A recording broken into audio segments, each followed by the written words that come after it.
মাথা চুলগুলো ছিঁড়তে ইচ্ছে করছে, বালের বিয়ে করে পচতে গেছি পুরো।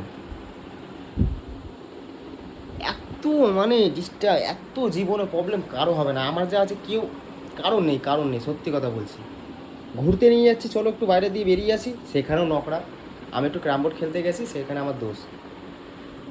চলো চলো, আমি আর সহ্য করতে পারছি না তোমাকে, আমি আর। তোর সাথে আমি থাকতে চাইছি না। তো যা না, চলে যা না।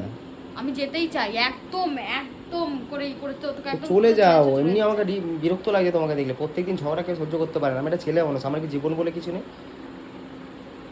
শুনি তো, সব কথাই তো শুনি। বেঈমান, বেইমান কিসে? শয়তানের বাচ্চা একটা, দেখতে পারি না আমি একদমই কে। কথাবার্তা ঠিক করে বলবে।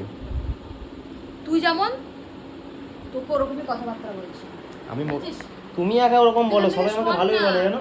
তুই সর না এখান থেকে, যারা ভালো বলে তাদের কাছে কি থাকতে যায়, সরে যা এখান থেকে, সর। তো বিয়েটা কেন করেছিলিস, ভালো কেন সব বেসেছিলিস? থেকে বড় ভুল জীবনে আমার। হ্যাঁ ভুল, তোমার শ্বশুরই উঠেছিল নাকি আমাকে দেখে? সব থেকে বড় ভুল আমাকে আমার। দেখে শ্বশুরই উঠেছিল তোমার? কিসের দেখে তোকে, কোন ইয়ে দেখে তো তোর বিয়েটা আমার কেন শ্বশুর করছিস? উঠবে? ইয়ে করতে নাকি আমার এক জীবনটাকে চড় শেষ মারবো করার জন্য? এক্ষুনি দেখবি। আমার জীবনটাকে শেষ করার জন্য সবই তো শুনি, এটা করবি না, ওটা করবি না। সত্যি? সব শোনে। আরে চলো না, কেন বেকার বেকার। মেন হয়েছে কারণটা জানো? যা যা যা, তুই গ্রাম বস। 10 দিন কাউন্টার বন্ধ তো, ওর জন্য ওর মাথা খারাপ হয়ে যাচ্ছে।